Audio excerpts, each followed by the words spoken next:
Hello বন্ধুরা, কেমন আছো? আজকে আমি কচুর শাক করব। নারকেল কোড়া দিয়ে কচুর শাক। এই দেখো, কচুর শাক কেটে ভালো করে ধুয়ে রেখেছি। আর এই যে মশলা: শুকনো লঙ্কা, কালো জিরে, কাঁচা লঙ্কা বাটা, আদা জিরে বাটা, হলুদ, ভাজা মশলা, চিনি, নুন আর নারকেল কোড়া। চলো, এই দেখো, জলে আমি কচুটা সিদ্ধ করতে দিচ্ছি। সিদ্ধ করে নেব।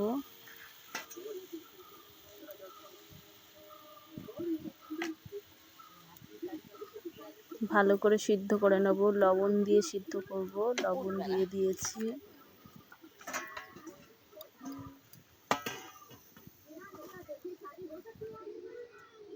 কড়াই গরম করতে দিয়ে দিয়েছি। এদিকে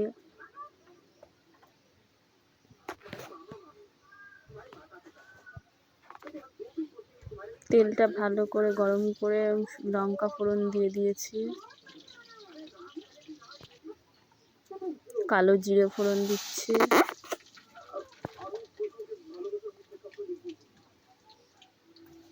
হলুদ দিয়ে দিলাম।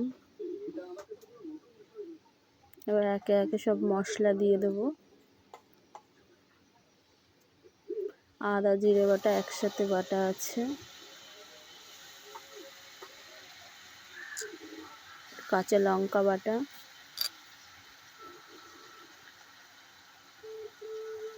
স্বাদ মতন নুন,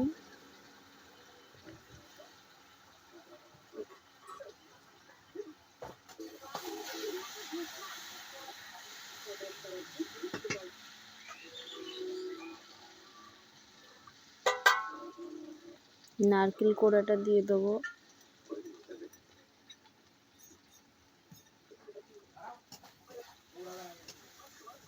ভালো করে নাড়িয়ে নিচ্ছি আমি।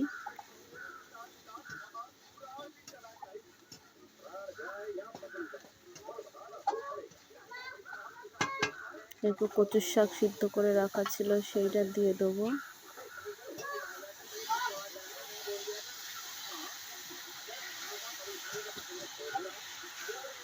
ভালো করে নাড়িয়ে চাড়িয়ে ঢেকে দেবো আমি।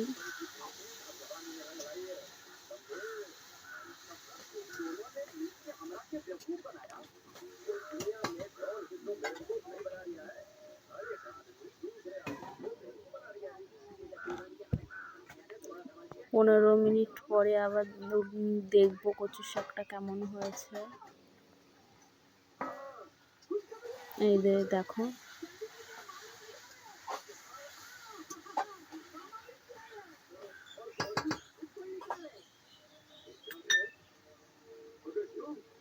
ভাজা মশলাটা দিয়ে দেবো, ধনে জিরে ভাজা, আর অল্প করে একটু চিনি দিয়ে দেবো। আবারও নাড়াচাড়া করে নেব ভালো করে।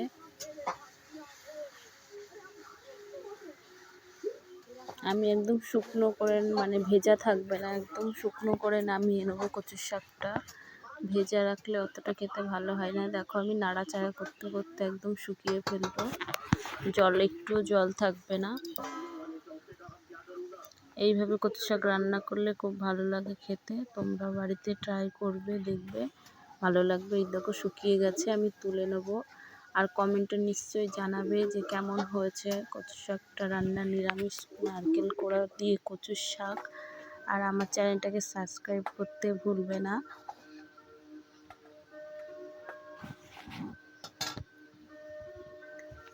রেডি আমার কচু শাক বানানো। এই যে নারকেল কোড়া দিয়ে কচু শাক বানানো কমপ্লিট।